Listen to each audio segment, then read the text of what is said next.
Mama's in the living room watching Judge Judy. I'm in the kitchen eating leftover sushi. And she yells, oh, girl, you gotta hear this one. A man was arrested for running a theme park. And when they said, where's your license? He said, my dog ate it. Oh, you can't make this shit up.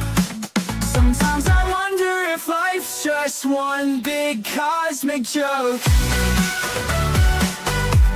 It's like she's on a Reddit, reading r/funny lawsuits, yelling from the couch. As she sips on a Prosecco, makes fun of all the weirdos, and then I hear her shout. It's like she's on a Reddit, reading r/funny lawsuits, yelling from the couch. As she sips on her Prosecco, makes fun of all the weirdos, and then I hear her shout, girl, you gotta hear this one.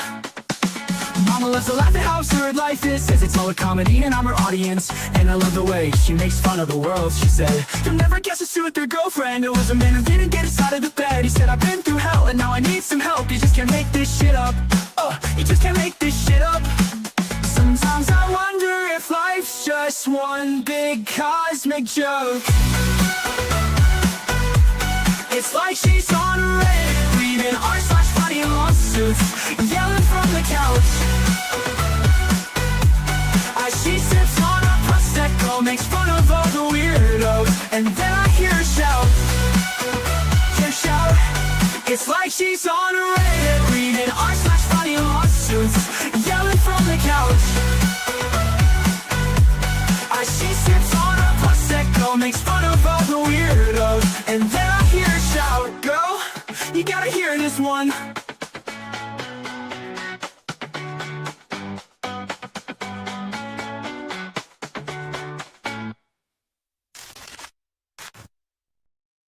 Hey everybody, it's Squid. Happy Tuesday, I think it is, and welcome back to the channel. We've got a lot to talk about today. Oh, but first I want to start off with thanking Unghung Hero for the 10 gifted Squid Pro Quo memberships. Turn in the chat green. Love to see it. Friday, we'll probably do a members only, just chill and chat. Maybe a football stream. Maybe. Depends on what happens with this week. Anyway, and also, JKD Buck, thanks for the $2 super chat. You do well for a cephalopod. Well, thank you. Appreciate that.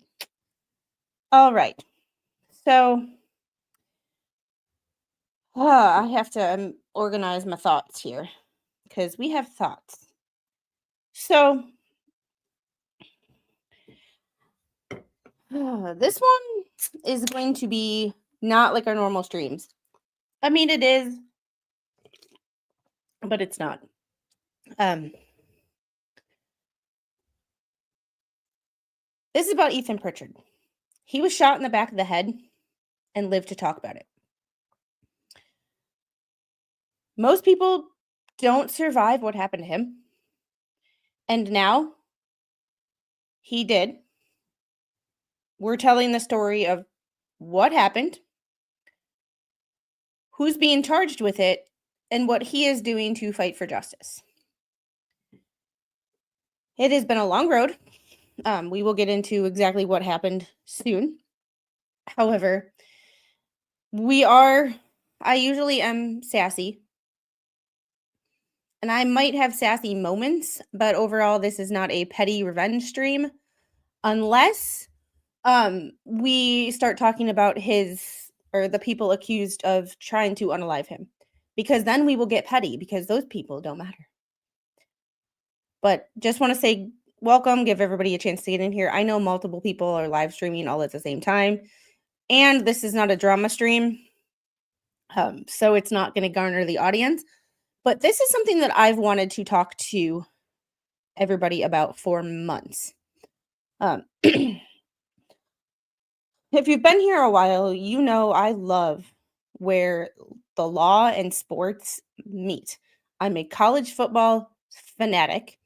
I don't usually stream on Saturdays because I'm too busy watching football. When we do a stream, our focus is going to be the SEC chaos and all the coaches who were fired. So if you want college football chaos and what the hell is going on with college football playoffs, I don't get it. I don't like it. Anyway, but this particular case isn't just legal drama. This one hit differently. This isn't internet drama. This isn't headlines. This isn't taglines. This isn't clickbait. This is the story and the legal story of Ethan Pritchard, a young athlete who was shot in the back of the head for doing nothing more than trying to take his aunt home. And he survived.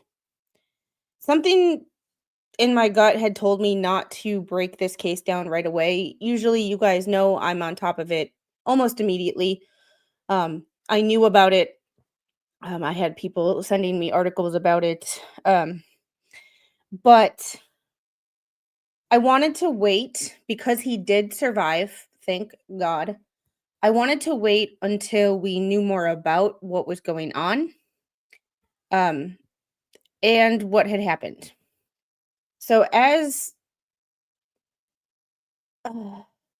because legal analysis to me means nothing if we forget that there's humans involved. There's life and death on the line generally.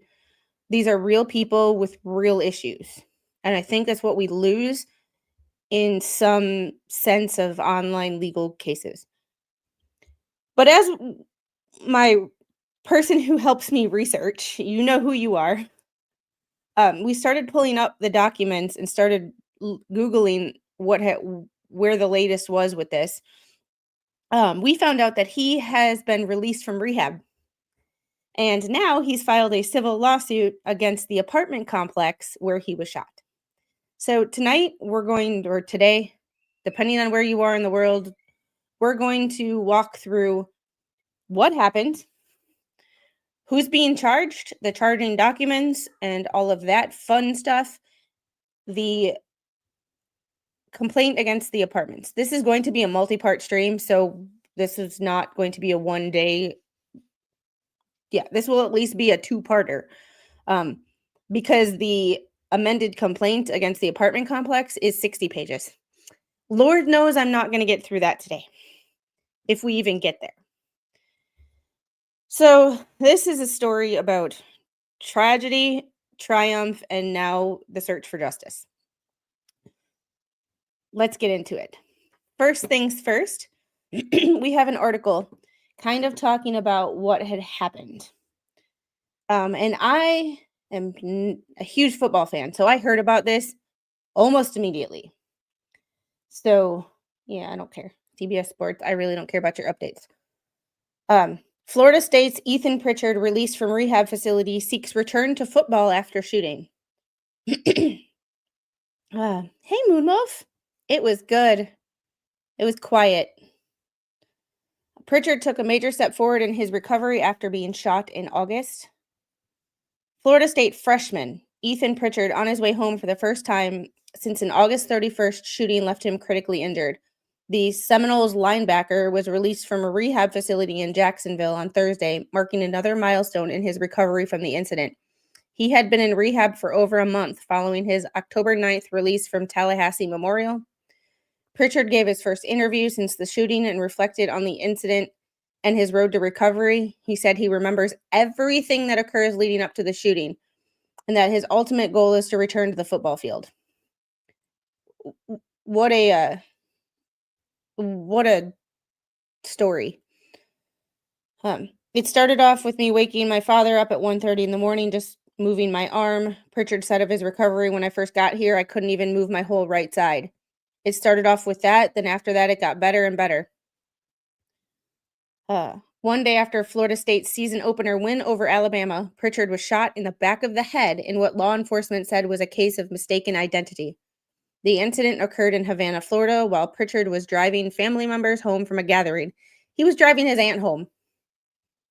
He was driving his aunt home, like a college freshman, 18, 19 years old at the most.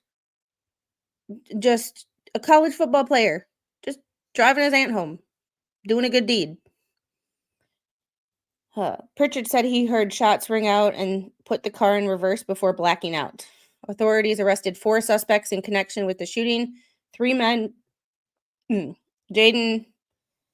No, we're not even going to say their names because they don't require the attention. These 3 jack wagons and an unnamed minor face 3 counts of attempted murder and 1 count of shooting into an occupied vehicle. Atkins was also charged with a probation violation. Shocker, probation violations. Oh yeah, the game was August 30th, and Florida State somehow beat Alabama, and it was like the biggest thing, and then this happened the day after. Florida State players and coaches visited Pritchard during his hospital stay, and when he was released, they gathered at the facility to cheer him on as he departed for rehab. Seminoles coach Mike Norvell paid a visit earlier on, just after Pritchard opened his eyes for the first time. It was something emotional for everybody, to be honest with you. Norvell said it's still a long part of the process in moving forward, but it puts things in perspective. The appreciation of a blink. Florida State honored Pritchard, a true freshman and 3-star recruit. I had heard he was a 4-star recruit in other articles. I'm not actually sure what's true. At its first game following the incident, the linebacker's teammates carried his jersey in midfield for the coin toss. Pritchard, a Sanford Seminole product, was a longtime Florida State recruiting target and signed with the program offers from a number of Power 4 programs, including perennial college football playoff contenders Miami, Notre Dame, Tennessee. He suited up for the season opener against Alabama, but did not play. So, one day after the season opener, he was somebody attempted to unalive him for what seems like no reason at all. You would, yeah, no reason at all. So he was recently released from rehab, and he has sued the apartment complex where it happened.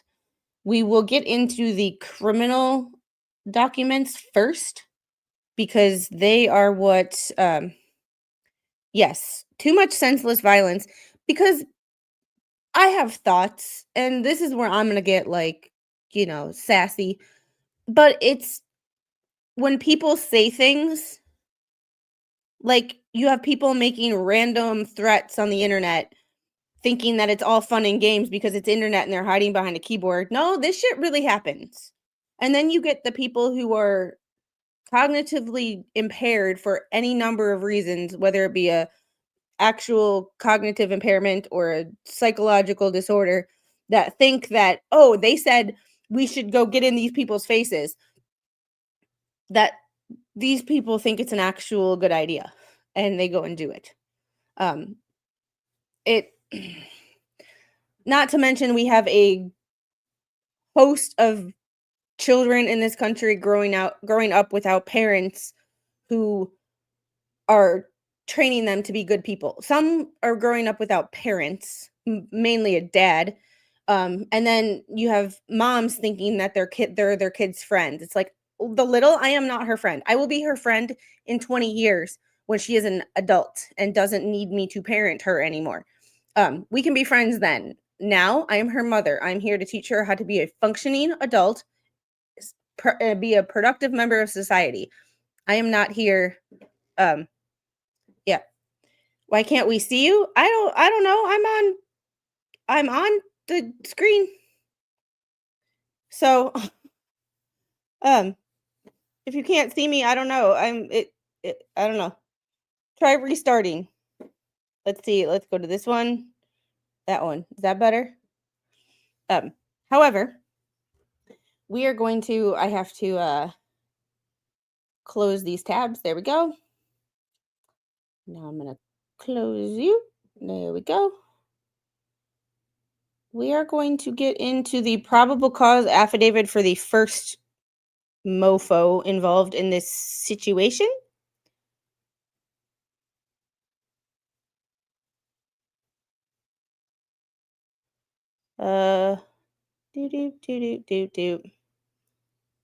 Okay, everybody sees me. I'm good to go. Okay, because I was like, nothing on my side is Nothing on my side is yeah. But that could be stranger things have happened. Ah, all right. This is the Circuit Court of Gadsden County. If I'm saying that wrong, Florida people, correct me, please. Uh, affidavit for an arrest warrant. Special agent with the Department of Law Enforcement personally appeared. Special Agent Brandon Dees. Jesus, people. I don't know why Brandon was so hard to say, but that Y threw me off. Affidavit herein, being duly sworn by me, deposes as follows: request that a arrest warrant be issued for, and they did this redaction, not me. And this is his mugshot. He has a prior arrest. I was going to put them on the thumbnail, and then I decided to put Ethan on there because it's Ethan. Like, because Ethan deserves the. These people don't deserve the time of day. Ethan deserves the time of day because, like, yeah, if you know, you know. Um. All right, charging a felony violation, Florida statute to wit, 782.051, attempted unaliving, 3 counts. And Florida statute 790.19, shooting into an occupied vehicle. The facts establishing probable cause for the issuance of a warrant are as follows. And I do not think that any of this will be streamed. I don't think this has gotten enough in attention to be streamed, but I'm still covering it anyway because law, sports, not many people survive a gunshot wound to the back of the head. I mean, I'm gonna be honest. Like, how many times have you heard somebody surviving that shot and wanting to play football again? Well, and being in the possibility of playing football again, because there's a big thing between wanting and will.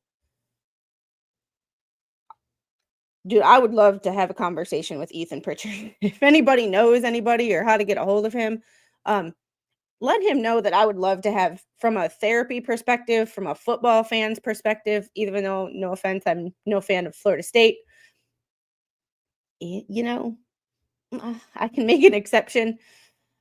Probable cause on August 31st, 2025 at approximately 23:05. Nothing good happens between 11 p.m. and 6 a.m. ever. The Florida Department of Law Enforcement, Florida Fusion Center Intelligence Watch and Warning Desk was contacted by Gadsden County Sheriff's Office requesting FDLE assistance for shots fired with injuries at Havana Heights Apartments. One subject suffered a gunshot wound to the head and was transferred by EMS to Tallahassee Memorial. FDLE responded to the scene and was asked to assume the investigation. Upon arrival, Special Agent Brandon Dees made contact with investigator Emmanuel DeLon with the Gadsden County Sheriff's Office. Investigator De Leon stated the following: the victim's vehicle was at the intersection of Main and 16th. The victim was stopped at the stop sign on South Main, facing north. The victim turned west onto 16th and immediately received pew-pew fire from, I can say it, but I can only say it so many times in rapid succession before YouTube gets mad. YouTube doesn't necessarily have a problem with single words, like any certain words, as far as ad revenue and monetizing things. What I've noticed is that if you say too many things within a too short of a time span, so I can say it once and then I have to change. Oh yes, and Gail, thank you for mentioning that. I pinned the other channel to the top. I did drop a short. Every Tuesday I'm going to drop a movement minute. This time we are doing, I think I did countertop push-ups. So you get to work out with me and you get to see a glimpse into my kitchen. So after this, go like that. And share the heck out of it, please. We are at 216 subscribers over there with the goal of being monetized by, sometime next year. The victim put his vehicle into reverse and began driving backwards. The victim veered into the yard, the southeast property of the intersection. The victim continued driving backwards through the property before colliding with a wooden shed between the properties on South Main Street. The victim, identified by law enforcement,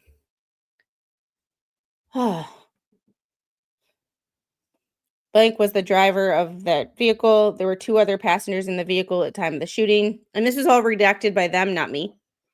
So, um, he received a single GSW to the head. They were not injured by the gunfire. They were transported by EMS to the hospital for evaluation due to the collision with the shed. It is unknown at the time of this warrant which caliber of freedom seed struck the individual due to the location of the injury and not being able to receive surgery yet. Havana Heights Apartments runs parallel with 16th and Southeast. It sits approximately 40 feet from the roadway. Multiple empty casings were scattered around and off the roadway in front of building whatever. The distance from the casings to the intersection was approximately 240 feet.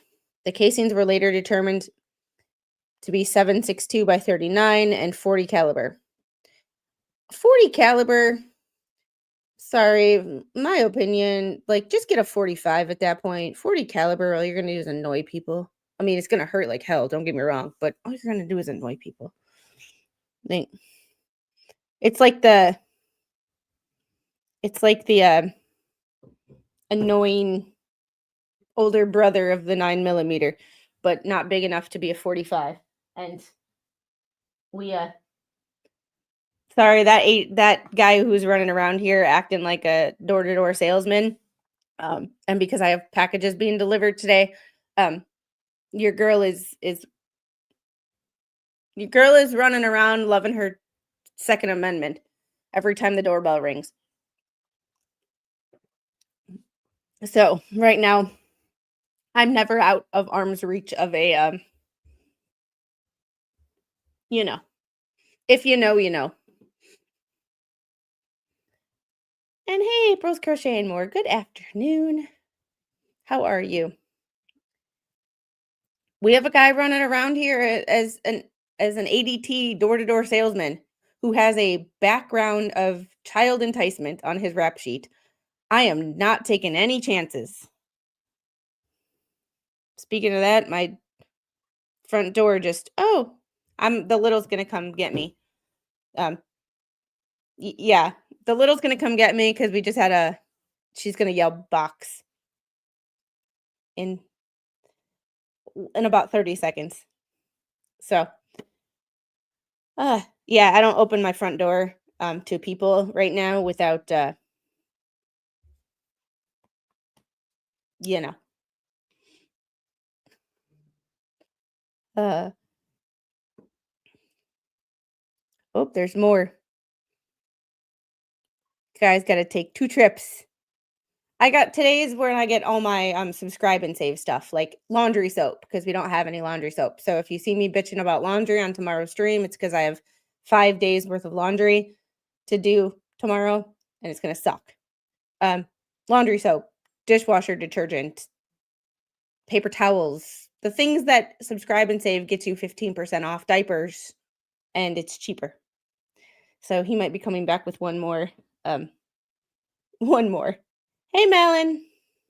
And hey, Angie, I saw ya. Yeah, I gotta do what I gotta do. Mama Bear mode is gonna kick in hard. Further west is the intersection of that. And I'm just not saying names of streets because I'm just not saying names of streets because YouTube doesn't really, even though it's public information, I don't say them because YouTube's algorithm is the AI for YouTube has been banning so many channels lately that I'm like, I'm just not playing any games. My Black Beauty is beside me 24/7. I have this particular one is a Springfield 45 XD Mod 2. So, yeah. Yeah.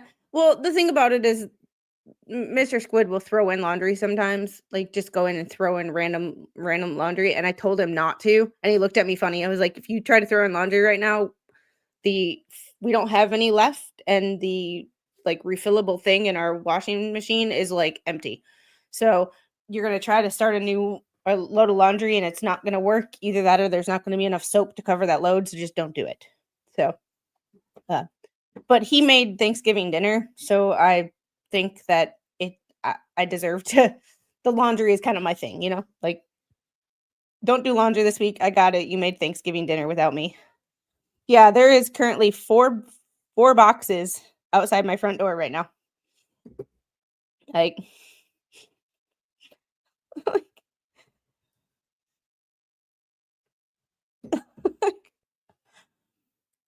all right, multiple empty casings. Uh, the west side of the intersection is the entrance to the Riverside apartment complex. Another group of casings was just inside the entrance of the Riverside apartments. They were later determined to be 40 caliber. These casings were approximately 450 feet from the casings found in front of that building at Havana Heights and 685 feet from the intersection of South Main Street. According to the NIBIN results conducted on the casings collected, there were possibly a total of 4 firearms used in this shooting. Well, uh, Dees observed the final resting position of was almost completely inside the wooden shed. The hood of his car was the only thing protruding outside the shed. Most of the windshield was missing, and several holes could be seen across the vehicle. A box? I will be right back. It is mama mode time. I have to go get the boxes from the front porch. I told you she would let me know. I will be back in 2 minutes tops. And hey, Spawn, I see you.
Thank you for your patience. I appreciate it very, very much.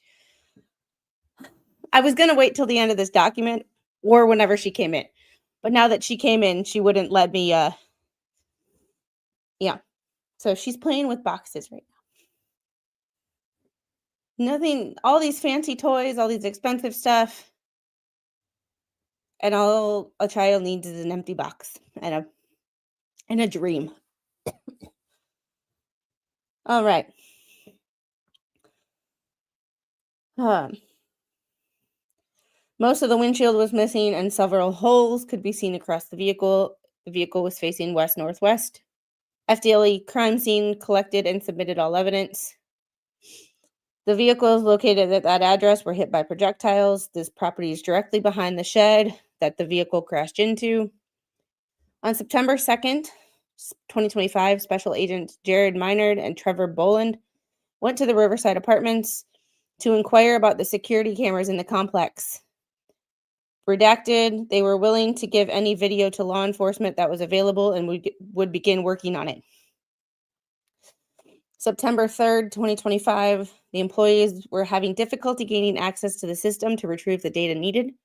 With consent, Special Agent Minard retrieved the DVR and submitted it to FDLE as evidence. FDLE began working on retrieving the footage from the system. September 4th, FDLE lab contacted Special Agent Dees and stated that partial preliminary result was available from DVR submitted for Riverside Apartment security cameras. The FDLE lab pulled the time frame of this Pew Pew incident from the hard drive for investigation. They were able to discover the following. Time shown in the security footage show a 2-hour discrepancy from the accurate time. What? The time shown in the security footage show a... Can I see? Come here. Come here, beautiful. Hey, Angel Bug. Come here. She's like a puppy right now. She'll get close to you, just close enough for you to like reach out and touch her, and then she'll run away. You need to go to the bathroom. Come here, boo. Have a hug. I need you. Come here. Oh yeah. Mama mode once again engaged. I will be back. I just changed. We plan ahead and we change things before the start of the stream so that we don't have to worry about it. Well, we have to worry about it. So I will be back. You want to say sorry for the interruption? No, just kidding.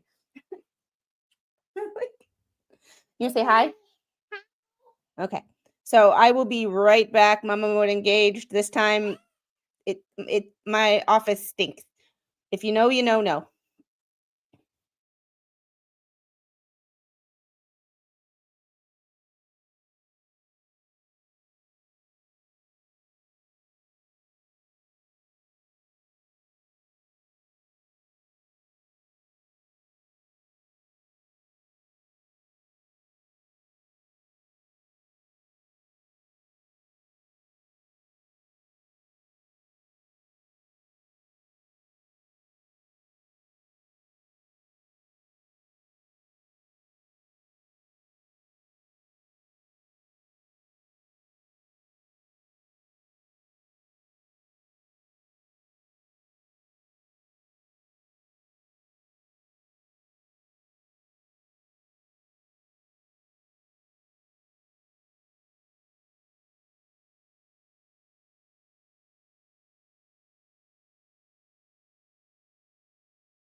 There we go. Thank you so much.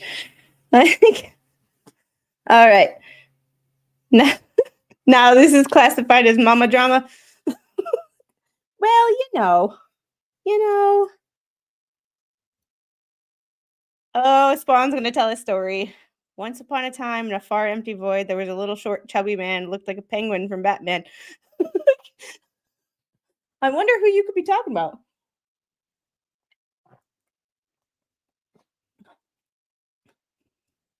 And I have no idea what you're talking about. I'm so out of the loop. There's a bunch of drama, I guess, that happened as a result of yesterday's streams. Like, people were talking about other people, and they took exception to that. Apparently, I'm assuming this is yeah. I call him Penguin because he looks like a penguin. He looks like a penguin. Once you see it, you can't unsee it. Dude that's avoiding service. Paint boy. Yours, not mine. If there's any drama as a result of my stream, I don't know. I don't pay attention to that. I don't.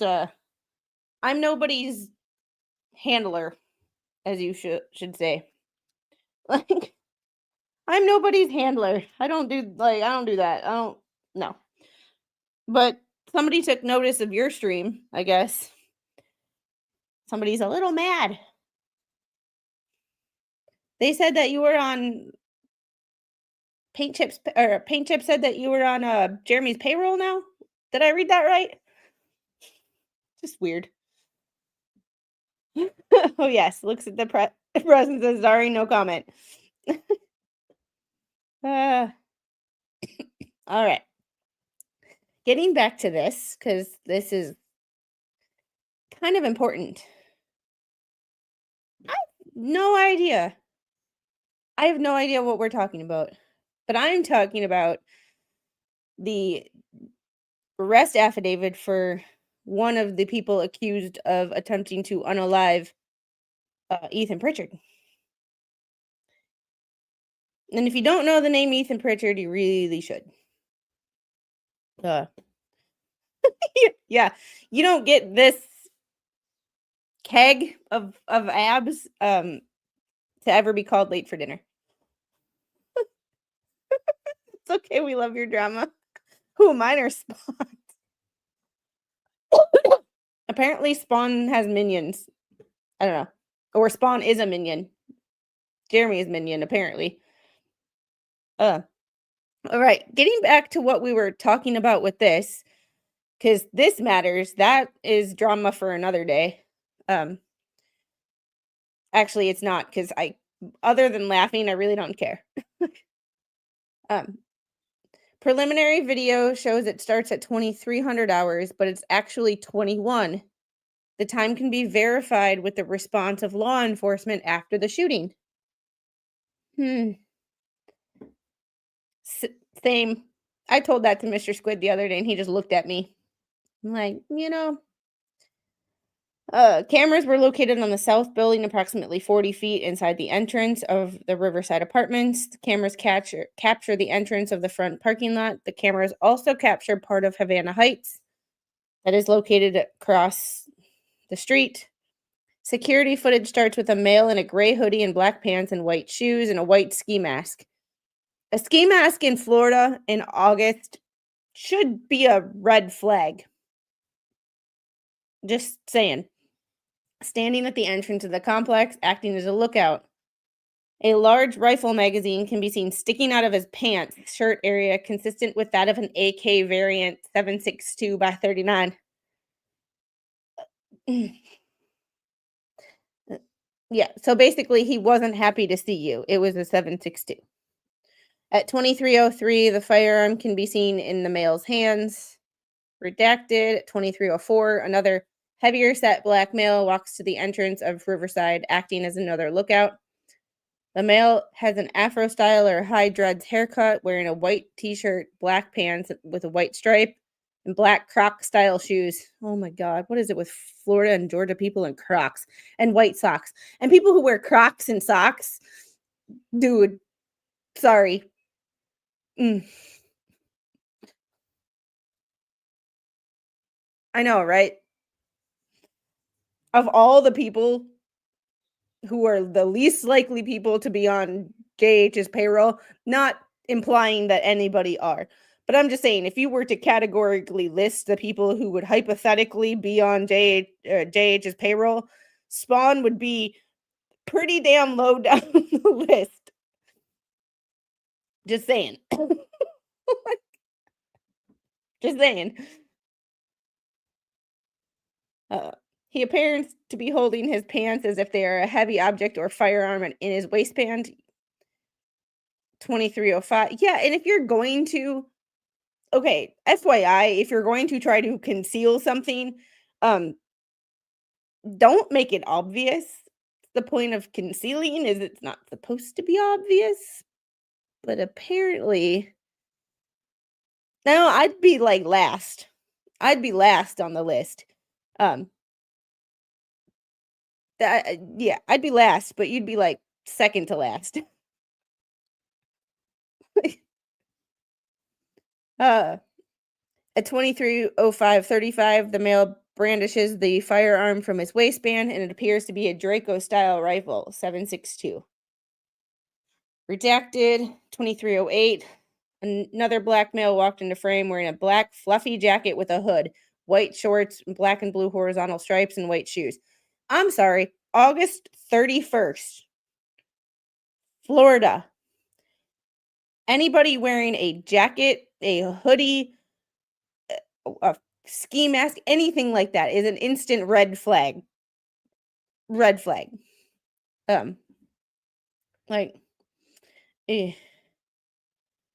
Hey, EMS for life, how are you? It's just, yeah. He appears to be with the other two lookouts and spoke to them.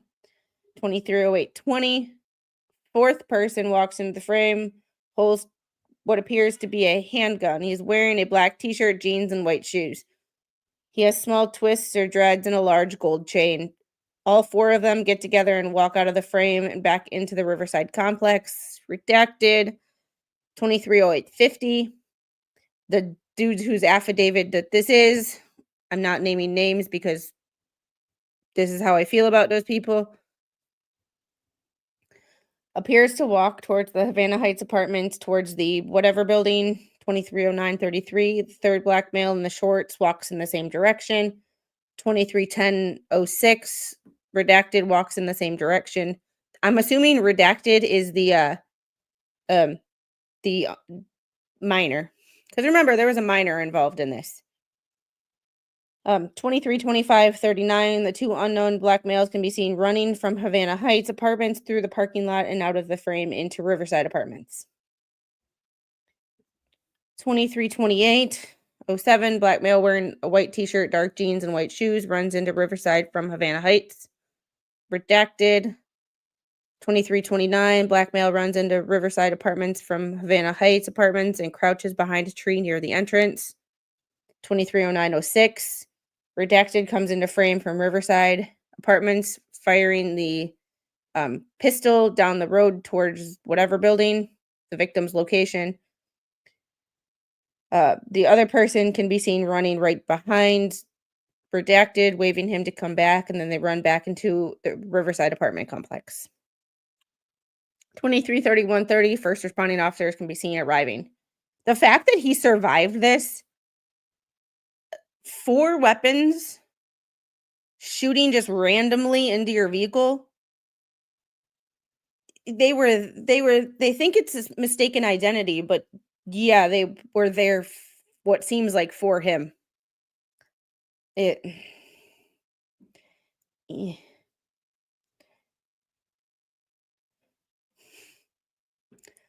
uh,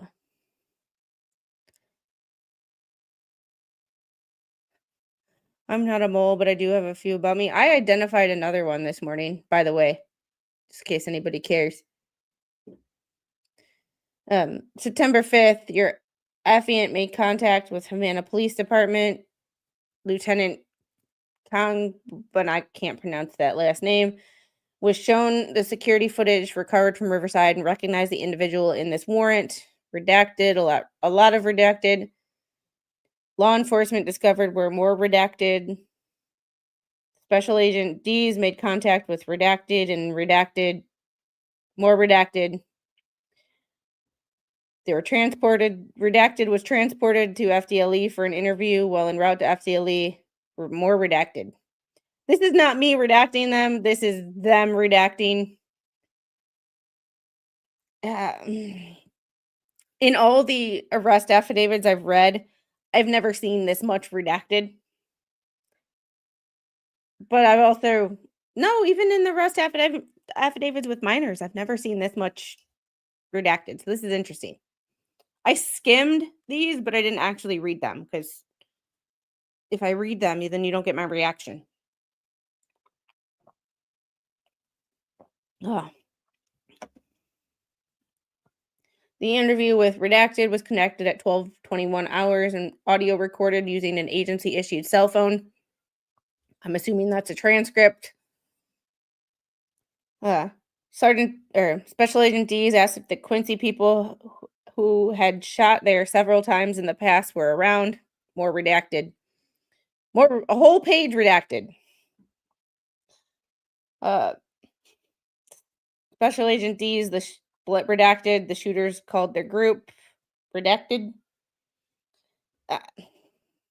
Yeah.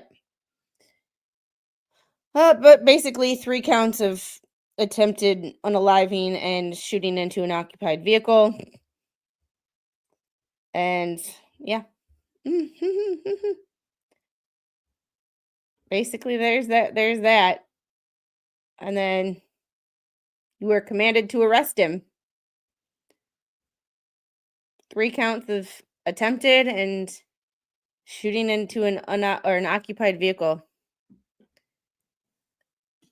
It sounds like that. I don't actually know. I don't actually know why so much is redacted. Unless the person that they were talking to was a minor and they're just covering their asses. I don't know.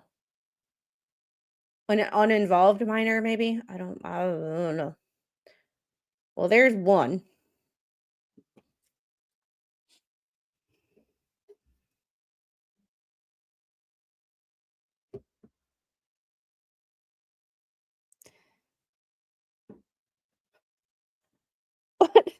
I have an idea. You'll like it. Try to get some sunglasses and stick a strip of cardboard with black tape over it. Put the glasses on. Then you can say you're redacted.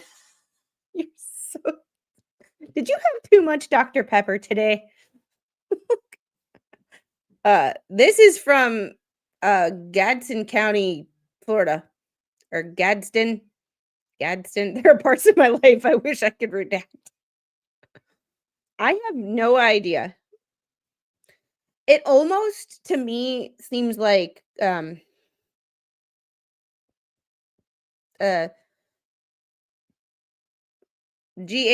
violence. I don't know if I'm allowed to say that word on YouTube, and I don't want to even attempt to, because I would like this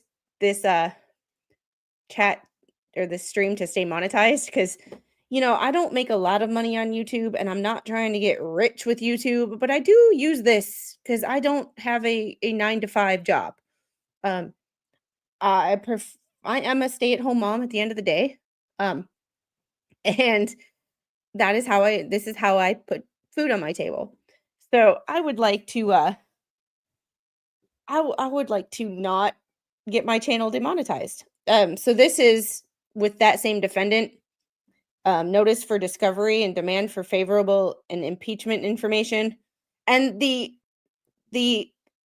affidavit for the other people involved, there's only one other person whose name I could get out in the system.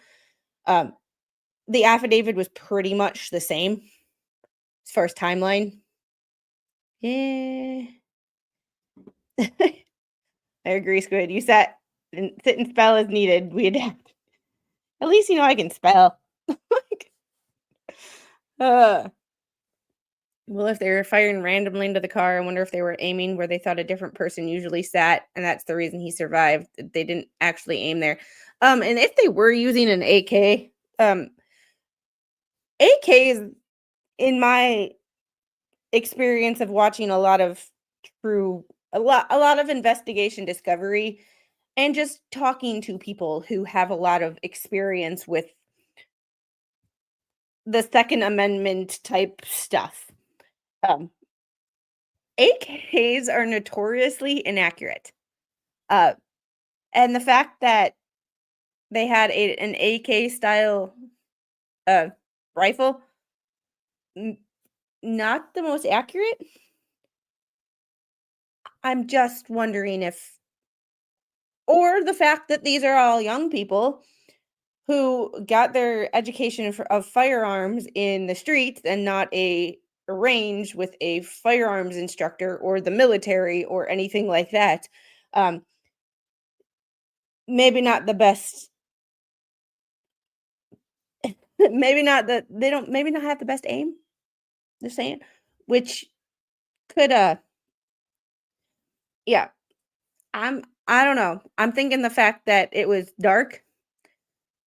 He drives a similar car to somebody that they hated, and they were waiting for that certain person to get home, and because they were acting as what it appeared to be a lookout. So if they, and this is all hypothetical, I don't know. I don't have access to their documents. I'm not talking to them. I'm not inside their heads. But that would be my guess based on living in a city with a lot of gang violence for a long time. Um you know, and a lot of this is one of the reasons that we don't let our emotions get the best of us. Because when we let our emotions get the best of us, we make stupid decisions. Short-term emotions lead to long-term consequences, you know? See ya. Uh no, I think they were going after the driver. I just think they thought the driver was somebody else. Because at the end of the day, he was the only person who was, but it's not very often that you survive a shot. Like, I know that I will probably never get the opportunity to speak to Ethan Pritchard. There's a 99.999% chance that I will never get the opportunity to speak to him.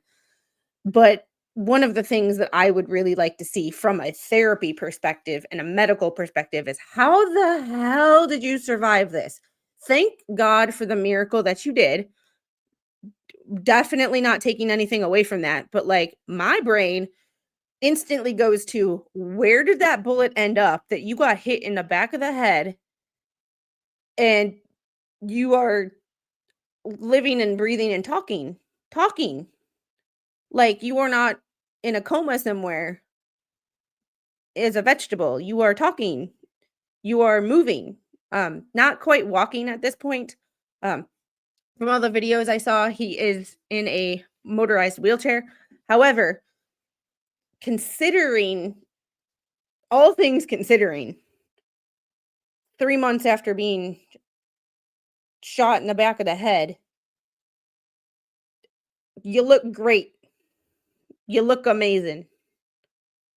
Just saying. You look freaking amazing. Like I had to do a double take to like cuz when you're a linebacker, he was what, like 245 pounds? He's not 245 pounds anymore. However, um looks freaking amazing. Yeah, 4 lives ruined over what? 5 lives ruined because he was a football player. Like he I mean, if you go to Florida State, any of these perennial headline Power 4 schools, your goal is to make it to the NFL. And the fact that I'm not trying to be rude here, but Havana Heights is Section 8. So when you go from that to going to a Power 4 school with the hopes of NIL deals, your chance at like you we're trying to make something better of your life than where you came from. And that's no offense to where you came from. Everybody's got to start somewhere. But the thing about a lot of these college football players is they are getting out of god awful situations and hoping to make it to where they can have generational wealth. And then something like this happens. It's, yeah. God has a plan for this young man. I just hope he can realize it. I think he does. Like, I mean, look at my thumbnail. Look at the smile that's on his face. Like, I don't know if that would be me. I'm just saying. All right. This was just a notice of discovery and demand for favorable impeachment information in accordance with Brady. So we don't have any Brady violations. And it's one thing to have gun culture. Like, it's one thing. Like, we like to go to the range. Like, that's how we go on dates. We go hunting. Like, we as a couple, as a family, my mom likes to go to the range. My dad, like, my first one that I ever owned was purchased by my dad. Obviously, my name was on the background check and everything, but like the credit card was my dad's. The actual cash used to do it was my dad's. With that being said, there is a way to do it where safety first. If you don't have morals, ethics, rules, a sense of a criminal is going to criminal, whether you use a pew pew or I take this. And if you want to hurt somebody, you're going to hurt somebody. It doesn't need to be that. It's just we have people that it's a societal issue. We have mental health problems and people who don't learn right from wrong because no one ever told them no. No one ever decided to, when they messed up in life, to stick their foot so far up their butt they could taste leather for a week. Like, whereas if I fucked up, my parents said, go pick your own switch. You know how damn embarrassing that is to pick the means of corporal punishment? It's quite, yeah, and right here, there's a difference between gun culture and criminal culture. That's yeah, because honestly, we will be losing them all in the boating accident we are taking tomorrow. However, we could, trying to rob my house is probably not the best idea. I have a 338 Lapua. And if you don't know what a 338 Lapua is, standing it up on end, it's almost as tall as me. And I'm 5'2". So, yep. It's a criminal problem. And a criminal is never going to follow the rules no matter what they have. Yes, some things do make it easier. However, criminal is going to be a criminal. The defendant, by and through undersigned attorneys, hereby gives notice that his intent to participate in discovery and demands the state attorney for the 2nd Judicial District of Florida disclose to the defendant's counsel and permit said counsel to inspect, copy, test, and photograph the following information and material within the state's actual or constructive possession or control, pursuant to Florida Rules of Criminal Procedure 3.220. A list of names and addresses of all persons known to the prosecutor, all witnesses. The statement of any person whose name is furnished in compliance with the preceding paragraph. The term statement, as used herein, includes a written statement made by said person, signed or otherwise, adopted or approved by him or her. Also includes any statement of any kind or manner by such person and written or recorded or summarized in any written or writing or recording. The term statement is specifically intended to include all police and investigative reports of any kind prepared for and in connection with the case. Any written record or statements and the substance of any oral statements made by a co-defendant, if the trial be a joint one. those portions of recorded grand jury minutes that contain testimony of the accused, any tangible papers or objects that were obtained or belong to the accused, whether the state has any material or information which has been provided by a confidential informant, whether there has been any electronic surveillance, including wiretapping of the premises of the accused or of the conversations which the accused was a party, and documents relating thereto. This section includes any body camera or other law enforcement footage, either actually or constructively in the possession of the state. State v. Coney, Florida First District Court of Appeals, 1973. Any digital recording produced pursuant to this demand should be provided in a readily reproducible format.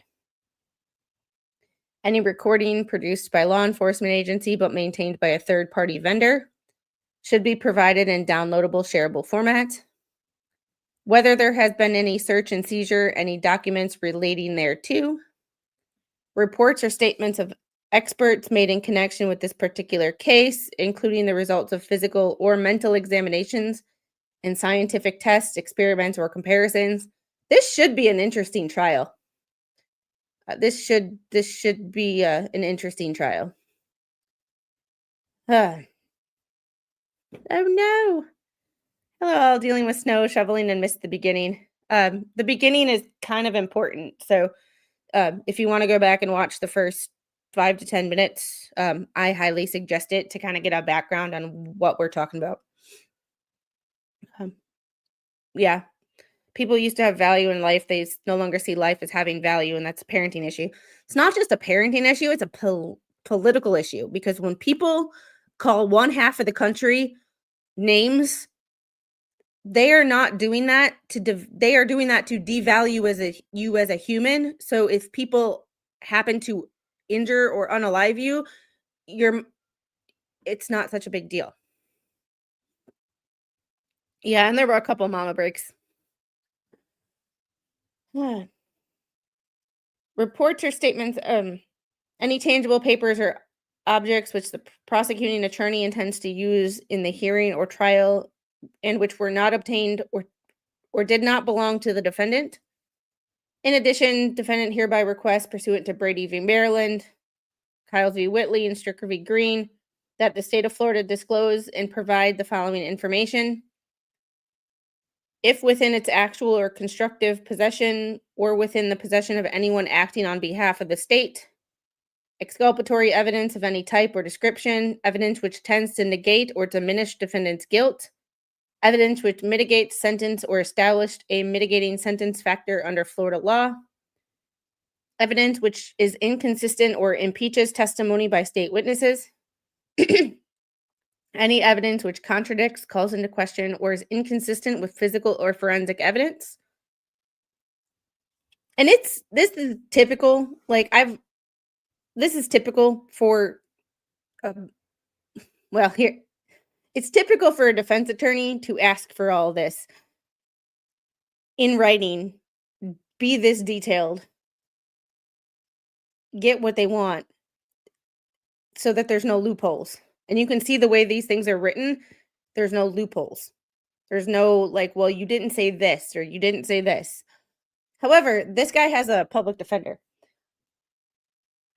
I have not seen a public defender recently, I'm talking in the last year, that has written this detailed of a notice of discovery. Usually you see 4 or 5 different documents, but this is one document where all this is in. It's he was thorough.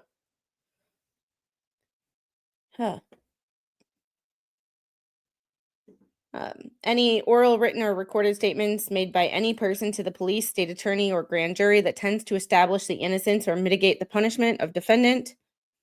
Any reports made to the police that tend to establish the innocence or tends to impeach the credibility of any witness whom the state may call as a witness during this case.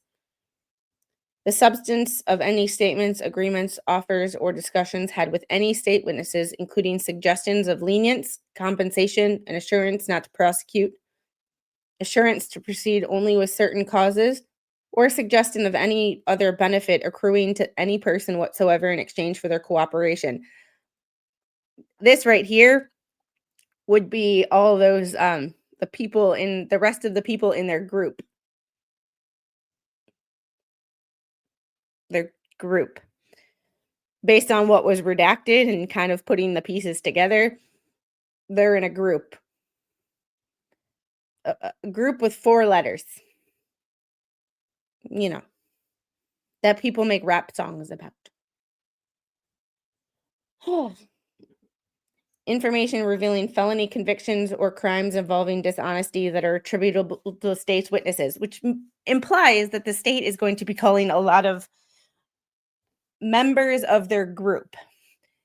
Generally speaking, not the best quality of personality, if you know what I mean. Just a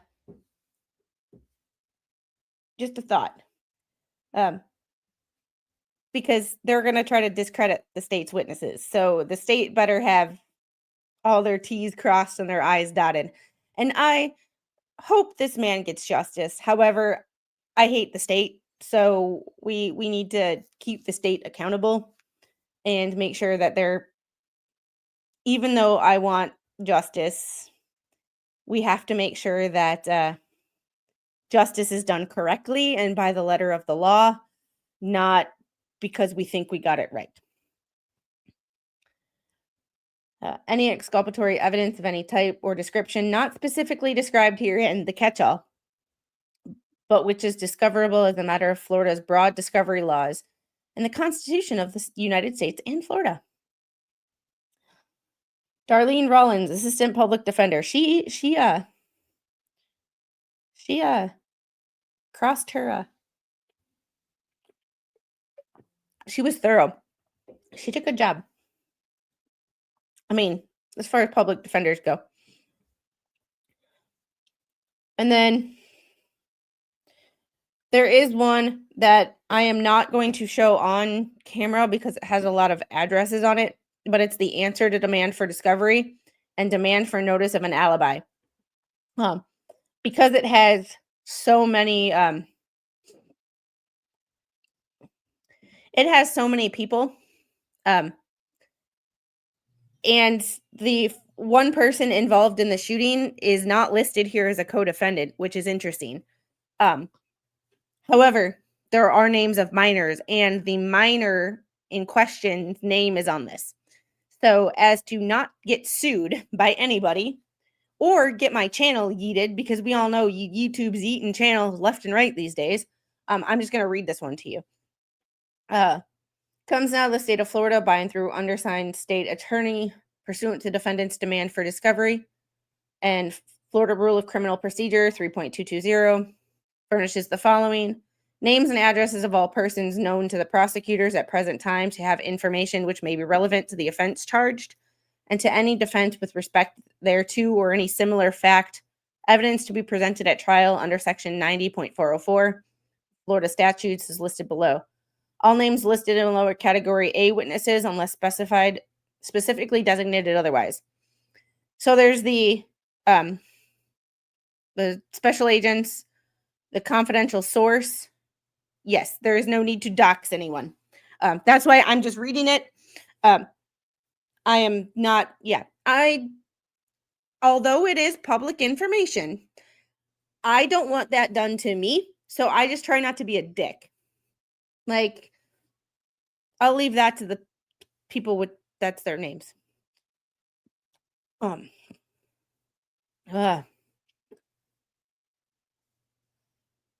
we need to make up a usable word for group is good, and one have a better word for, G6.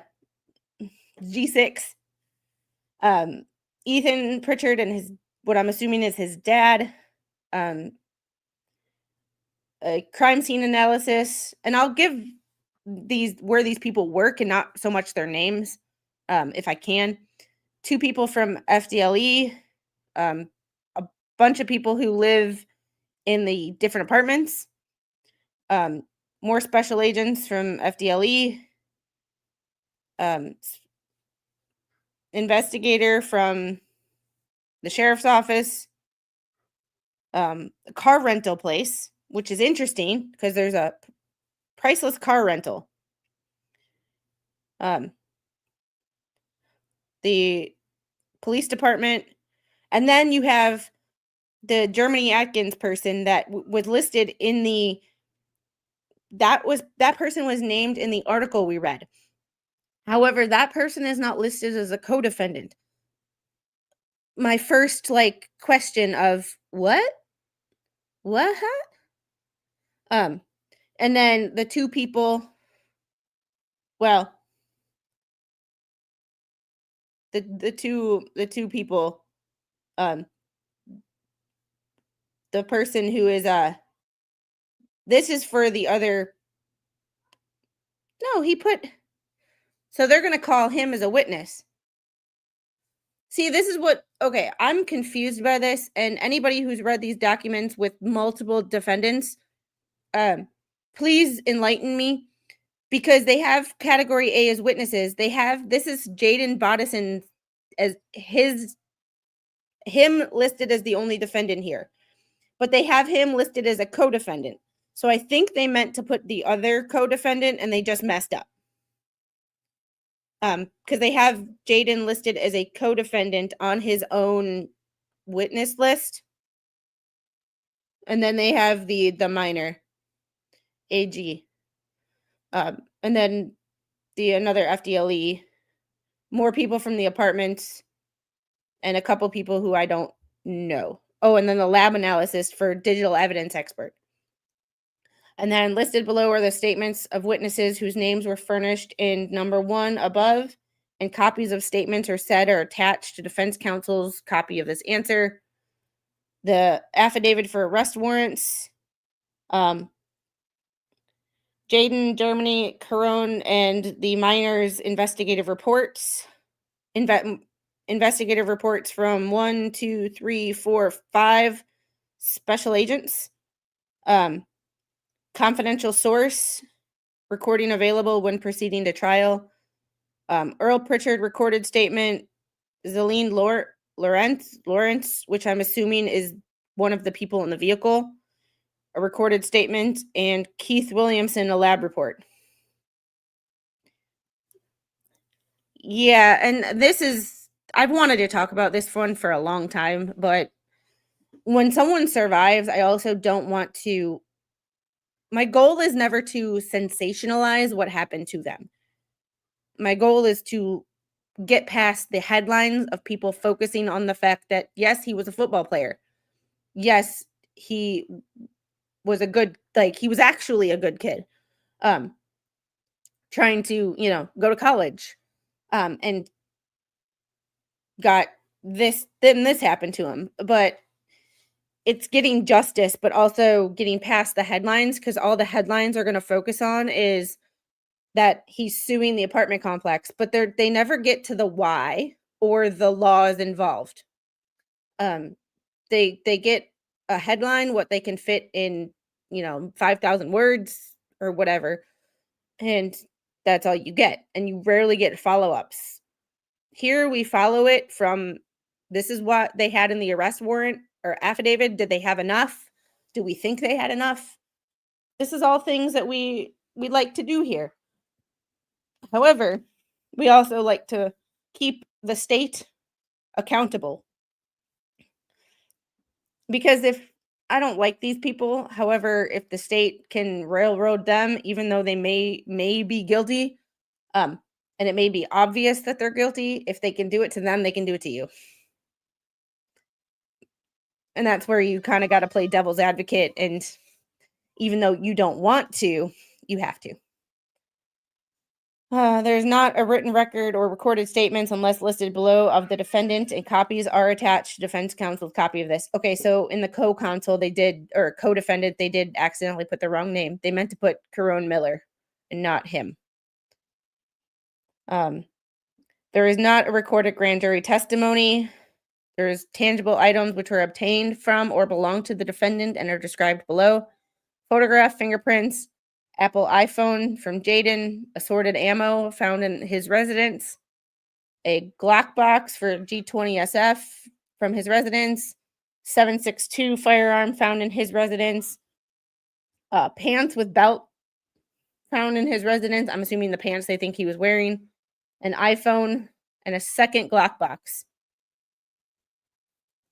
Information relative to the offense was not provided by a confidential informant. There was not electronic surveillance of the premise of the defendant or the conversation to which the defendant was a party. There was not a search and seizure, and documents related to any search and seizures are attached. There are not reports or statements of experts unless listed below, and copies of said reports or statements are attached to defense counsel's copy listed below. Tangible evidence known to the prosecutor, in addition to items mentioned in number 6 proceeding, is surveillance video from Riverside, surveillance video from Priceless Car Rental, audio recording of confidential source, search warrants for all the residents, recorded interview of Earl Pritchard, recorded interview of Zilleen Lawrence, $3,263 found on Germany Atkins, 527 grams of cannabis from Germany, Sour Patch Kids, whatever those are, the Z, not S, from Germany, scale, wraps, bags, paraphernalia, cell phone collected from Germany Atkins, photos, videos from the Southwest of Atkins, search warrant for the search warrant of Miller, 20 grams of cannabis, their search warrant Glock barrel from Miller, 38 grams of booger sugar from Miller's search warrant digital scale, baggies for sale from Miller search warrant blue bag, which contained HC3 to HC5. Yeah. And then they get Hark, I hear a little person. Yeah, she started the robot vacuum cleaner. She comes in and goes, stop. I wasn't doing anything. We have to Google some I don't know what this is.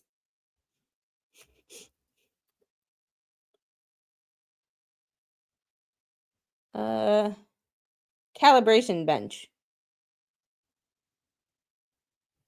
Huh?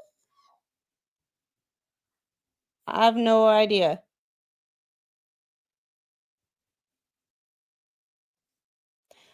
I don't know. That could be anything. There's multiple things coming up from when I Googled that. Then I don't know which one, and I'm scared to click on some of them. And now that this is, I don't think that we're going to, yeah, now that there's I can share this now that I'm past all the people's information, besides first and last names, which, you know, it's what it is what it is. You're accused of a crime. You can see why this is a little hard to read because the unofficial is right over the top. 20 grams of cannabis, Glock barrel, 38 grams of booger sugar, DNA swab from the handgun, magazine from Smith & Wesson, 14 rounds of .40 caliber, holster for the handgun, firearm magazine with 9mm, Black Apple iPhone charger, white Sony PlayStation Remington rifle with scope, 4 rounds of .270 ammunition, magazine for a Remington .270 rifle, Browning .270 rifle with scope. Jesus, Pete, man. Maybe they were better shots than I got them credit for. Yeah, sounds drug related. Yeah, that's kind of where I'm leaning. Search warrant for residence of Jaden whatever his freaking name is, documentation of payments to confidential source, projectiles and metal fragments from the charger, photographs of the charger, photographs of scene, medical records of Ethan Pritchard, yet not yet in state's possession. Defense counsel is hereby permitted at a time, place mutually agreed on by counsel and the state for the defense, or is otherwise ordered by the court to inspect, copy, test, and or photograph the foregoing statements, documents, tests, and lab results. And that, folks, is how you do discovery. Angel, did you start the vacuum cleaner? You can't have cake. You need to eat first. No, don't give me that cute smile. You're gonna fall, girl. Yep, it sounds rug related in my opinion. The state has herein submitted its complete answer to demand for discovery and respectfully demands the defense submit corresponding witness list within 7 days and disclose to the state and permit them to inspect, copy, test, or photograph the information in the defendant's possession within 15 days after receipt of this answer to demand for discovery. The state hereby makes demands for notice of alibi in the event such defense is to be used at the trial. So there's that. I did not open any I did not see anything about an alibi. I did not open the other documents there was a lot to go through yesterday.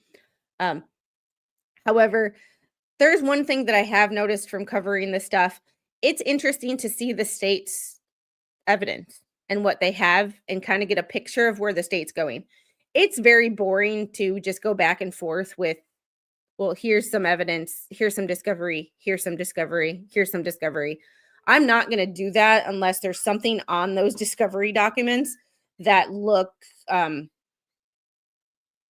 if I see something on those discovery documents that look appealing, then I will show it to you guys. Other than that, I am not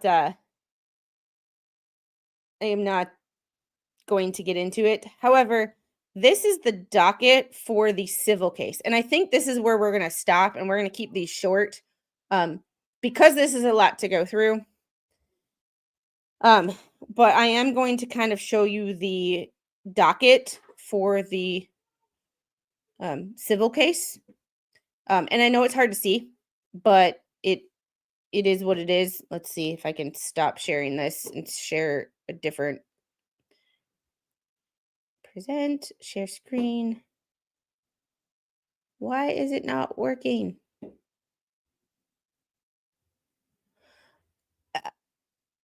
Oh, that's why it's not working. Hold on. I have to switch. So apparently I am in a different profile for this than I was for my for everything else. And I have to go to a regular Chrome tab before I can I have to go to a regular Chrome tab before I can actually open that. That's weird.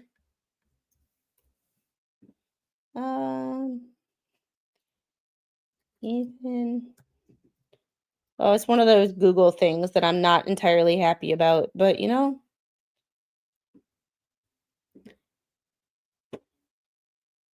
There we go. Here is the filing, or all the filings. So this was filed in 10-3, but the amended complaint was 11-10. So we have a 60-page amended complaint to go through. And then the plaintiff's notice or ex parte petition for order approving attorney's fees contract, which is kind of interesting. And then the order on the ex parte petition, and then their motion to dismiss, which is always an interesting, So there was stuff up to the 26th.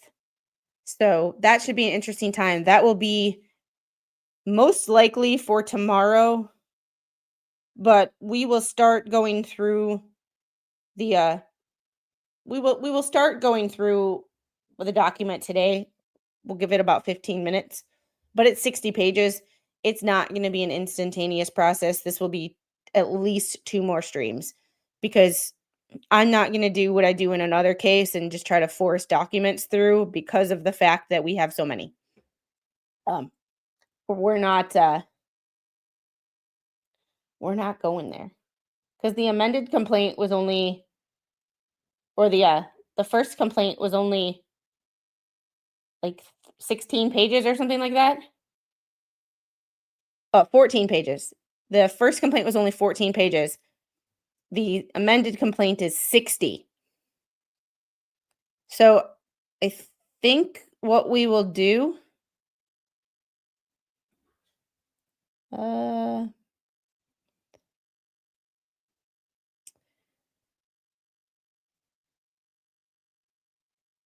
so they added a defendant to, well, whoop. This is what I will, welcome to the craziness that is my computer screen.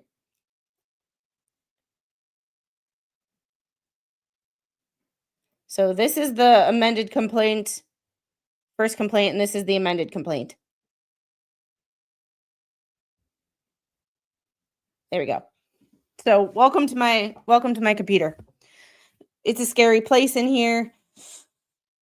Good luck. But you can see the obvious difference. This was filed 10/3. This was filed 11/10. Riverside Apartments, Community Havana LLC, and Republic First Management. They added Daniel McMillan. I have no idea who that is. This is why we look at that. How do you make sense out of it? Just wait.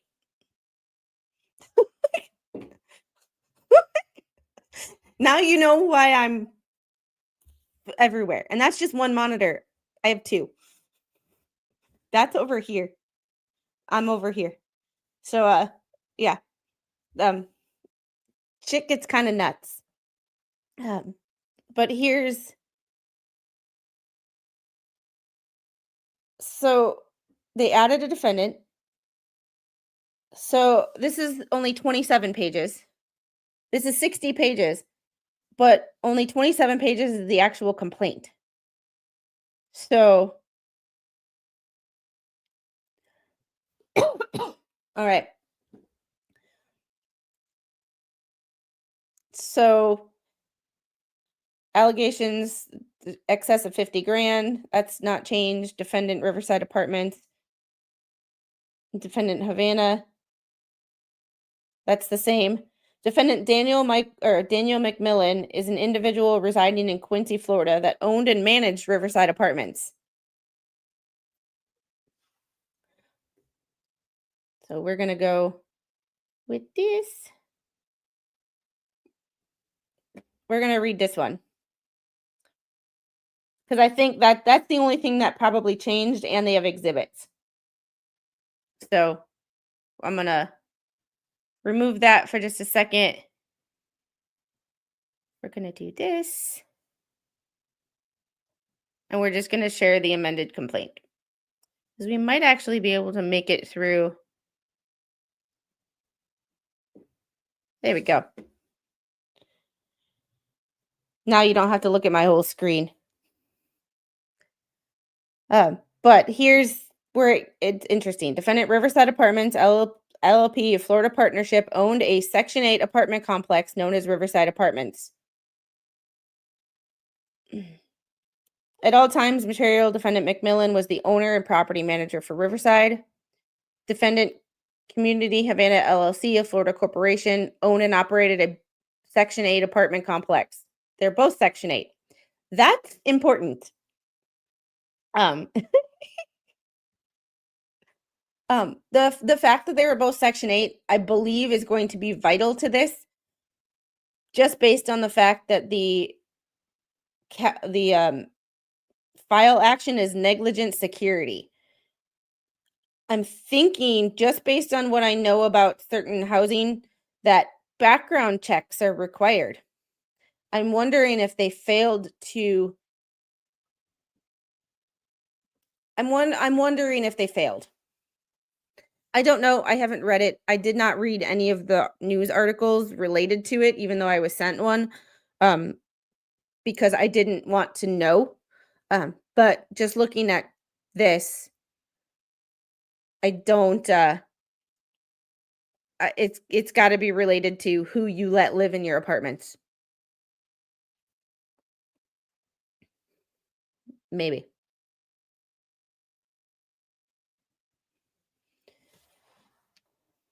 All right. Defendant Republic First Management, it's a Florida corporation, is the property manager for Havana Heights. At all times, material, defendant Riverside and McMillan managed, maintained, secured, inspected, and/or controlled the day-to-day activities and operations of the premises at Riverside, and/or did so through its employees, contractors, and agents, all who at all material times were, and with regard to the operation, maintenance, and management of the premise, were subject to Riverside's right of control. At all times, material, defendant Community Havana and Republic First managed, maintained, and secured, inspected, and controlled the day-to-day activities and operations of the premises at Havana Heights, or did so through its employees, contractors. At all times, material, all named defendants had and or assumed the duty to provide security and security personnel, premises configurations, security cameras, lighting, gates, fences, and control over points of ingress or egress to protect the invitees and tenants on the respective premises, to control and guard against the criminal activity which had been occurring at or in the immediate vicinity of the premises, and thereby had and or assumed duties to plaintiff, to provide a reasonable security at their premises or otherwise had a duty to provide a reasonable security measures. At all times, material, defendant Republic First was at all times acting on behalf of Community Havana. As such, defendant Community Havana is vicariously liable for any negligence of First Republic. Yeah. I am too, which is one of the things that makes this so fascinating and a learning opportunity. Because of the fact that, when do apartments have liability for the activities? But also Section 8 is government controlled housing. So it's subject to certain applicable laws by the government, which puts it at a certain level of another set of laws that I know not a whole lot about. So this is where it's fascinating, and this is why we read some of this stuff, not only because we want justice, but we also want to prevent this from happening again. And actually knowing and learning through this what the government laws are in regards to that housing and what these management companies are not doing, because I don't think that whatever they're being accused of here is limited to these two apartment complexes. I think this is a nationwide problem. But can this be used to pressure housing companies and management companies nationwide to actually do their jobs? It's the big picture. It's taking a case out of a town in Florida that no offense, but, and this is not meant to be an offense. This is just the way shit works. There's so many people in this country and so much shit going on that if this wasn't Ethan Pritchard, this would not have even made it past the local news, let alone cbssports.com. I don't mean that as an insult. That's just the way it works. He had the name recognition. It's a tragic story. Therefore, it made nationwide news. If it wasn't Ethan Pritchard, it probably would not have made it past the local news, if that. So, Yeah, Section 8 housing is our government's low income rent controlled housing programs. They're subject to certain rules and things in order to become or qualify for that. And in order to qualify for Section 8, you have to meet certain criteria. Um, like I wouldn't, because even with my VA income, I make too much money,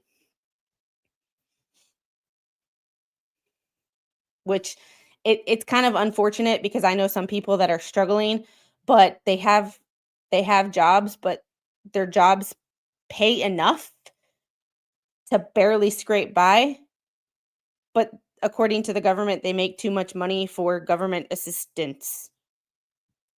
But yet you have people on these programs that are like bitching that they only get $500 for food now instead of $2,800 on their EBT cards. I'm like, there are people who would love just to get $100 to help.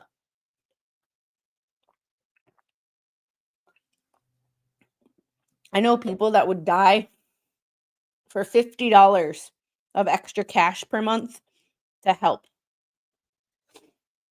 especially with children. Ugh. All right. Um, at all times, material defendants, their agents, employees had actual or constructive knowledge of a history of criminal activity on and in the vicinity of the premises, and knew or should have known that there was a propensity for criminal conduct by third persons which unreasonably exposed guests and members of the public traversing the roadway between defendants' premises, including the plaintiff, to an unreasonable dangerous condition on the respective premises, which was likely to cause serious bodily injury or death. Ugh. The defendants were on notice of a long-standing history of prior violent crime occurring on the respective premises in the immediate vicinity, including pew-pew violence, resulting in the creation of a foreseeable zone of risk to the immediate vicinity of the respective premises. At all times, material defendants were Section 8 landlords and were required to comply with guidelines and requirements of the U.S. Department of Housing and Urban Development, including but not limited to criminal background checks, enforcement of house rules, and visitation enforcement.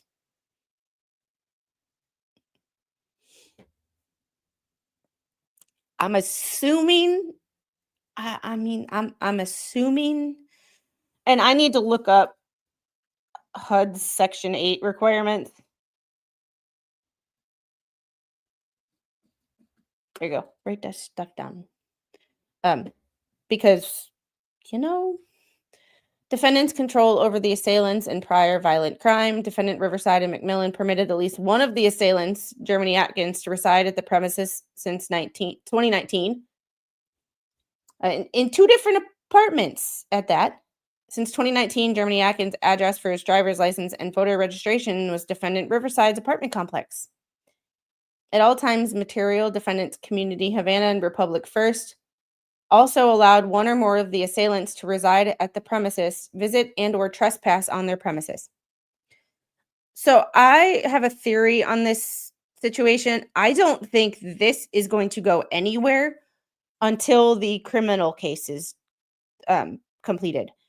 I have not looked at the motion to dismiss yet, but my great assumption would be part of these defendants' motion to dismiss is the fact that you say assailants, nobody's been convicted of this crime. So I believe one of the responses that these lawyers should do is say, well, after, we'll see about that after the criminal trial is completed. Obviously put it in a more lawyerly way than that. This is one of the reasons that I'm not a lawyer, one of many, other than the fact that I don't have the education. But this is why my personality would not impart. Ugh. Motion to dismiss. Don't they have this on video? Well, this is the civil case against the apartment complexes and the management companies that they did not follow Section 8 housing requirements. With that being said, um, the criminal case is ongoing. I believe, one, everybody puts in a motion to dismiss in a civil case. Like, you can expect when someone files a complaint that there will be a motion to dismiss almost immediately. Or the response will be a motion to dismiss. With that being said, one of the topics, this is just my guess, I have not looked at it other than to open it and save it, will be that the plaintiff uses the word assailants. We don't know if those are the people who did it, which is a valid defense, but I think that would be why this would not go forward until after the criminal trial is completed, because of the fact that then in the civil trial they can be like, now we have the people who actually, if they are convicted, now we have the actual assailants who lived in your apartment complex. Now we're suing you. So now I know my phone's listening in out of the blue. Only Squid Stream is on. It says, that was an incomplete sentence. Please repeat what you'd like me to do. No clue what triggered. You don't have an iPhone, do you? Yeah, you're right. The cart isn't being pulled by the horse yet. Yeah, we don't want to put the cart before the horse, you know? I got you. At least I know the difference between criminal.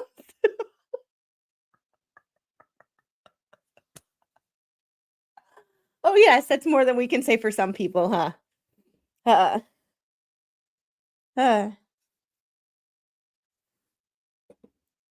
Yeah, at least one of them lives there.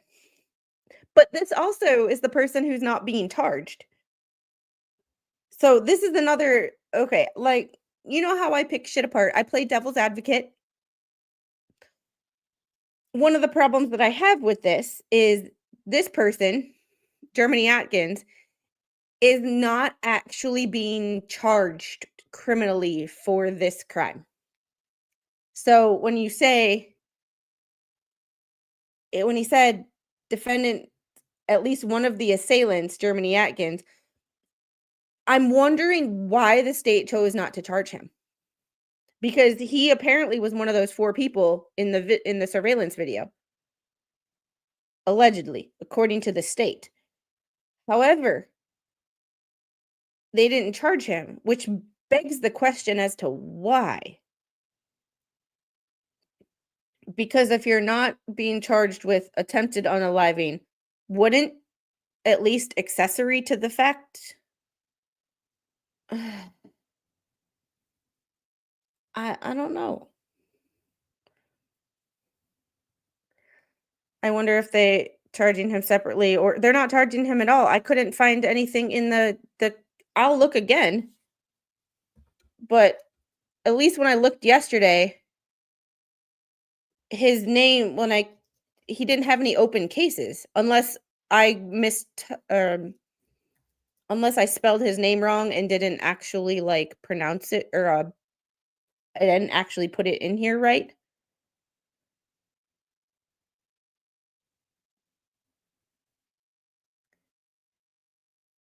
Okay. He is in custody. He is not being charged as a, okay. He's being charged with possession of a controlled substance with intent to sell. That's all he's being charged with. He is not being charged with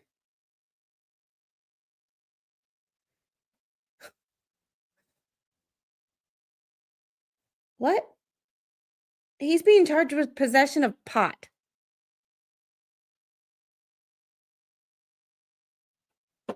Okay. We have to okay. Cuz this didn't come up for me yesterday. I must have spelled his name wrong. Uh it yeah. So we're going to okay. My brain just exploded. So this is his probable cause affidavit. September 10th, members of Florida Department of Law Enforcement conducted a search warrant at his apartment. While announcing their presence at the front door, Germany Atkins exited the residence and was detained. When Atkins was searched, FDLE agents located a clear plastic bag in his front pants pocket that contained suspected cannabis. Atkins was also in possession of a large amount of U.S. currency that we saw in the. This is interesting to look at the documents from different cases and connect the dots. Vet your shit. I was focused on 3 people. The people who are actually being charged with unaliving. The Jaden Bodison, Cam, whatever the freak his name is.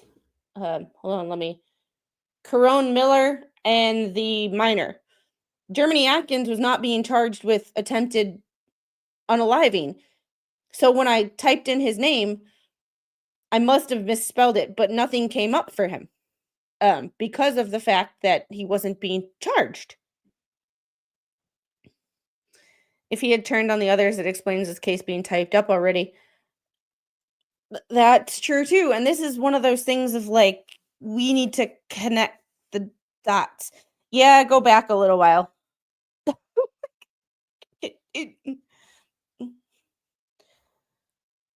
Yes, this is complicated because Section 8 housing has crazy rules and security is a very written out section of the lease. Yeah, and I'm going to look up more about Section 8 housing. When I saw that these two were Section 8, I was like, that has to have something to do with it. I don't know exactly what, but that wouldn't generally be put in a lawsuit if it didn't have to do with the lawsuit. Because at the end of the day, like, no one cares. If you have to live in Section 8 housing, you have to live in Section 8 housing. No, at the end of the day, as long as you have a place to live and it's a safe place to live, I don't, you know what I mean? As long as you're doing your best. The fact that it's Section 8, you generally wouldn't be put in a civil complaint. So that was like a red flag that like this has something to do with it. The cannabis in Atkins' front left pocket weighed 20 grams and field tested with positive results, indicating presumptive positive presence of THC. Cannabis located in the closet weighed 507 grams. Hold on.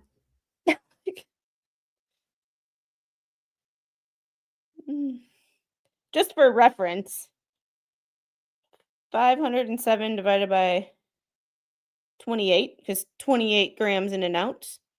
That's 18 grams, or 18 ounces. That's over a pound of pot. That's over a pound. That's over a pound. I don't know how much is rolled up in each joint because I've never smoked that before. However, that is over a pound. As 1 pound, 2.1 ounces of pot. It's not that heavy. Like, the devil's lettuce ain't that heavy. I know that much. So, that's a lot, volume-wise. The total amount of U.S. currency Atkins located in Atkins' front pants pocket was $3,236. I would love to have that kind of money, but I would like it legally and not in the rug business. Jeff smokes that an hour. Oh my goodness. Of the currency was in multiple different denominations. The amount of seized cannabis in conjunction with the U.S. currency located in Atkins' person was consistent with street-level narcotic sales. You think? I love how they have to write it out. I know they have to write it out, but it's like, yes, you think? Atkins was on circuit probation for 2023 arrest for possession of a machine gun and possession of cannabis. He's scheduled to terminate in November of 2025. Oh, you were so close. So close. You couldn't stay out of trouble. You couldn't stay out. You had 2 months to go, and you couldn't stay out of trouble. Based on these facts, Atkins is being charged with possession of cannabis with intent to sell and with violation of probation. Nothing further.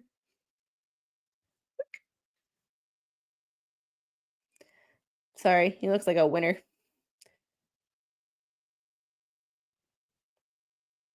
Mm. Oh my goodness. Oh boy. Okay, I have to make sure to save. Well, even though these are free. 25, 9, 11. Uh, Germany.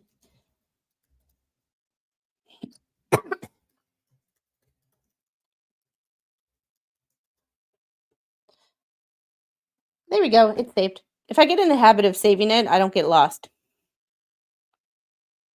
So let's go back to this. The amended complaint. There we go. Yeah, that much money and over a pound, they could face felony 1 distribution, especially if he has a prior distribution charge. Um, from what I see, his prior file or case was a felony from August 25th of 2022. He has carrying a concealed firearm was his charge. So, I don't know. Just prior felony, but not but it's the same judge. So, I mean, it's a small county, so eek, it's gonna be a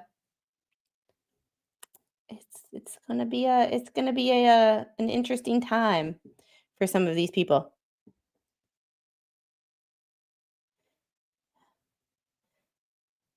It's Gadsden County. Well, it's not a certain yeah, it's not Sheriff Grady. So no giant picture on a TV. Yeah, it breaks the I can't remember what the actual name of the law is, but it's was like 1984, I think was the law was passed. So, uh the and here's I have thoughts and there's no right answer to this, but this is what makes life unbelievably difficult is I understand the reason why they would want to deny section 8 if you have a felony. However, these are the people also that need support and need a place to go, and need assistance to get um, back on their feet. Um, because you do have repeat offenders, but you also do have the person or people who commit a felony and want to make things right and get over like put their shit in the past and move on with life. They paid their um they paid their dues and now they want to, move on, which I totally understand. So there's like it's one of those situations that there's no right answer and there's no easy answer. But yes, I see the point of denying people for section 8 housing, but then where do they go?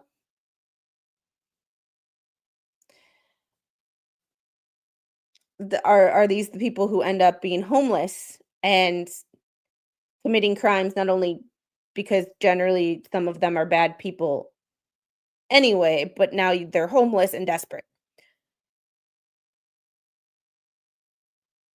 Where's these are those difficult conversations that we end up having on this channel that I don't know if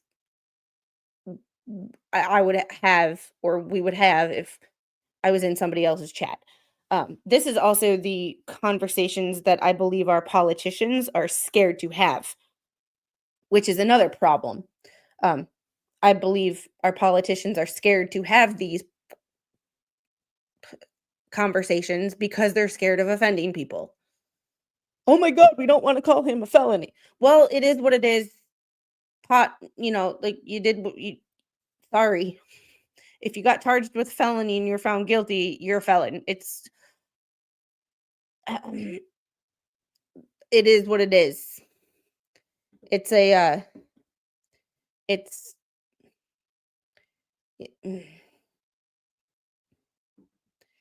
yeah.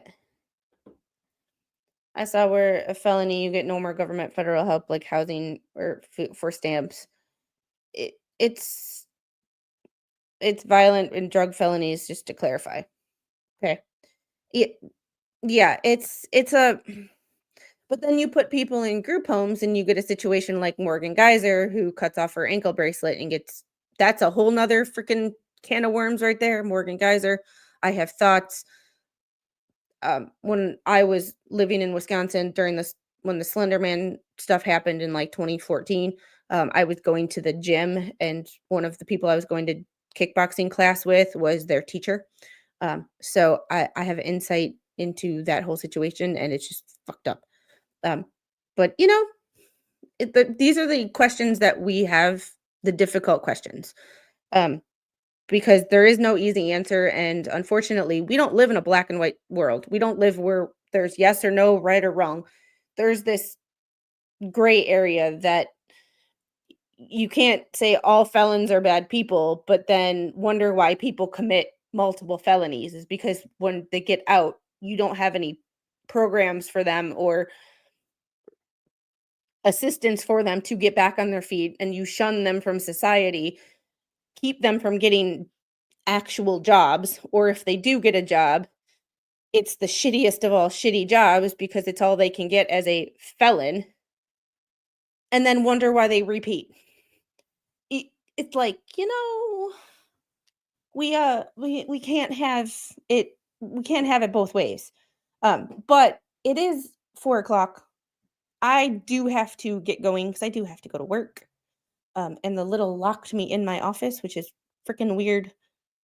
So we are going to call it a day. I do have oh come on. There we go. There we go. So uh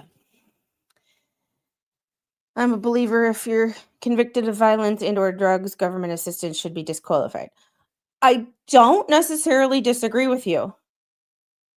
However, I think there's a difference between were they a minor and got charged as an adult?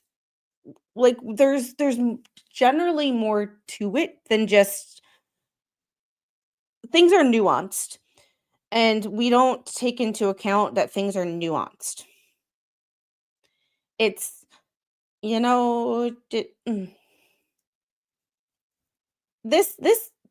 I agree with. I can see landlord giving felons a chance, but asking that the police pass a drug dog through once a week or month, which helps the police keep it clean and helps the felons get back on their feet. Yes.